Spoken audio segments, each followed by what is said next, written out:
Hello fellow adventurers and welcome to another edition of RECAPitation Deep Cut with me, Oni Black Mage. So, Resident Evil Revelations 2 is a mixed bag for me. I knew I'd eventually get around to doing it for a recapitation, but I can't say I was ever excited for it. See, here's the thing, I'll be honest. After how excited I was to hear Revelations 2 is coming out after how much I love the first Revelations, because you have to remember the same year came out Resident Evil 6, which granted I had fun with, but everyone knows that was, we were going too far with Resident Evil at that point.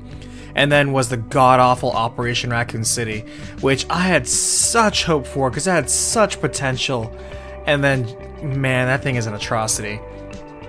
Anyway, I was super excited to hear about Revelations 2, even though I heard they were going to try to experiment with that whole chapter release thing, which I wasn't really a big fan of, but I'm like, okay, if it's good, it'll carry it. I mean, the first one was technically told in chapters, so it could be done well, though I don't know why they're doing it piecemeal like that. So anyway, when the first chapter of the game came out, even though it was mechanically a lot smoother with better combat controls, after the first chapter I thought, okay, this is, it's okay, let's see how the next chapter is. But then at the time when it first came out, you had to wait for the next chapter. It was like a couple months. And then by the time it came out, my excitement was like, it was pretty quickly fizzling. I didn't even finish the game until all the chapters came out on one disc. And then I couldn't help but wonder, why was I so bored with this one? But I think, just reflecting on it, I think I could break it down. If you really like Revelations 2, sorry, I think this is going to be mostly a little negative, but I just have to be honest.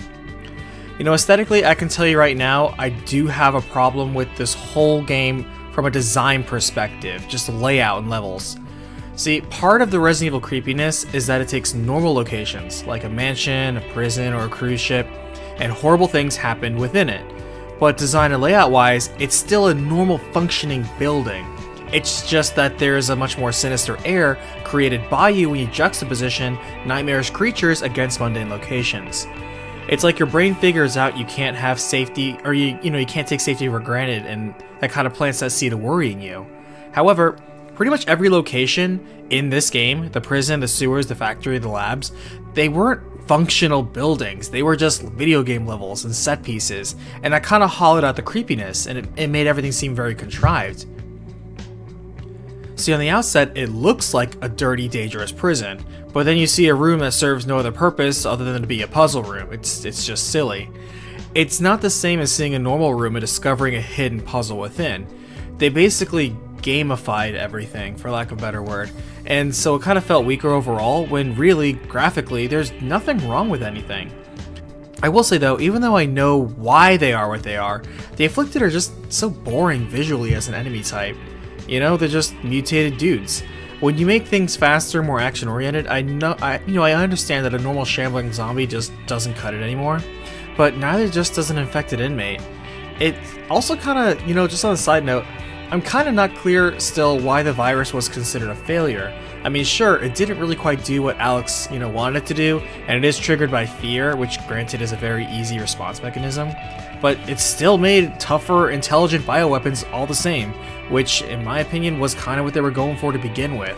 It's like, oh, we need to stop making dumb zombie ones, we need to make more responsive, intelligent bioweapons. Well, this one did it, it just had a weird trigger mechanism.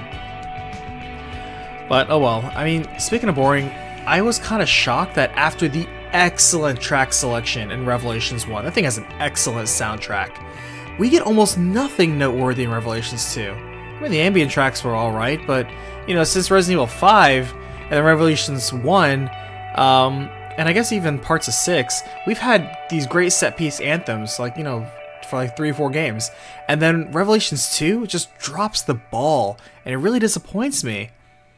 I mean, I think it had a smaller budget. It certainly looked that way. But either way, regardless, it certainly seemed they didn't put much effort into that. No offense to the composer. Oh, I almost forgot the biggest thing that bothers me.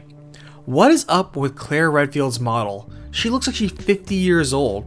She's actually only a few years behind Jill age-wise, and Jill looks great.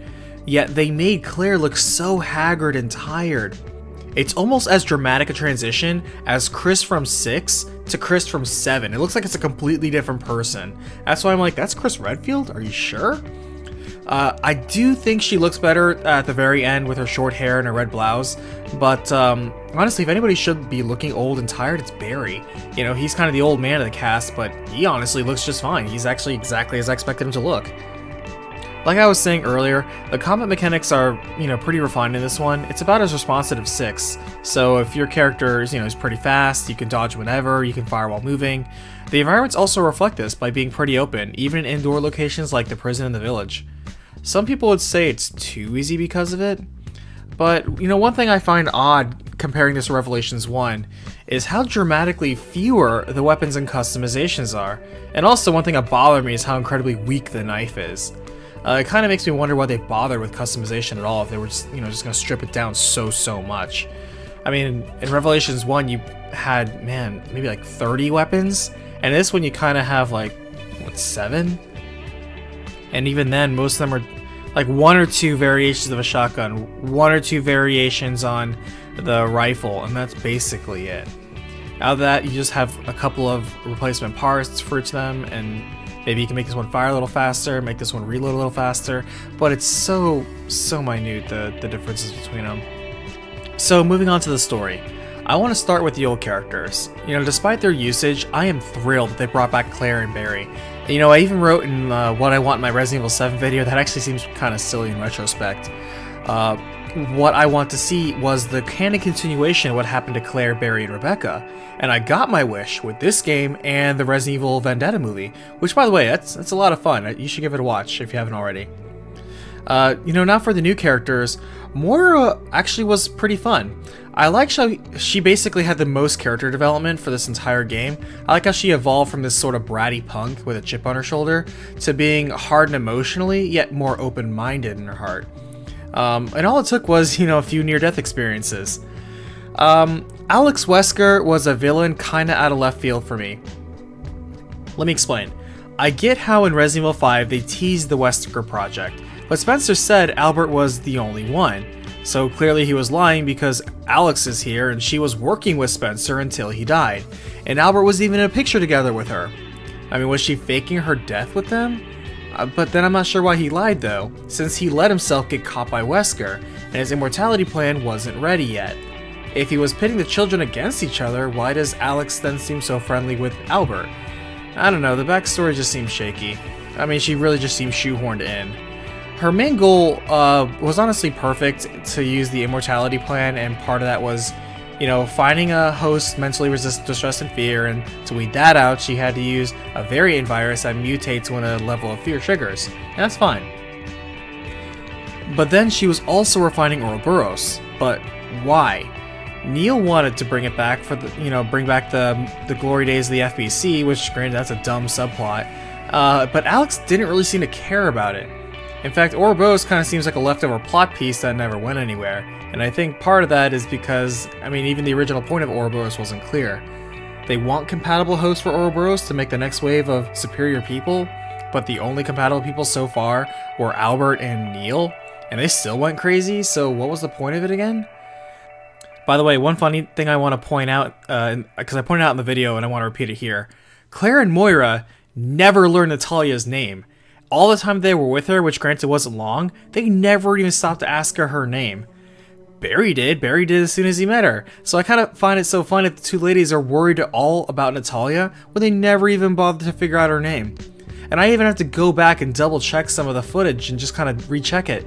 They never talked to her. They never addressed her by her name because they never learned it. So I just thought that was a weird funny thing to point out.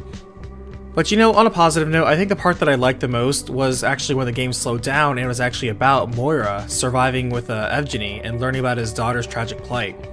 I really like those down-to-earth stories because I don't know, maybe in Resident Evil 2 or Revelations 2, it seemed to fit better than the main plot for me, or at least maybe it seemed more interesting. I think because Alex was just so suddenly introduced, I just had no attachment when she was just as quickly removed. All in all, while an average game, it technically had more puzzles, better combat, and visuals than more of the recent ones, besides 7, I still kind of found this one a little bit on the dull side, even with co-op, though I never actually had a chance to play this with co-op with anybody. And that's a shame, because I don't think this game's bad, I don't dislike it, Honestly, overall for the series, I think I rate it about as much as the Gun Survivor games. They're just fun distractions for a few hours, then it expands the series lore a bit. Though I have to be honest, if you missed playing this one, you kinda didn't miss anything important. So, give it a shot if you like. That's one more out of the way as we finish up Resident Evil. Thanks for listening, and I'll see you at the next Outbreak.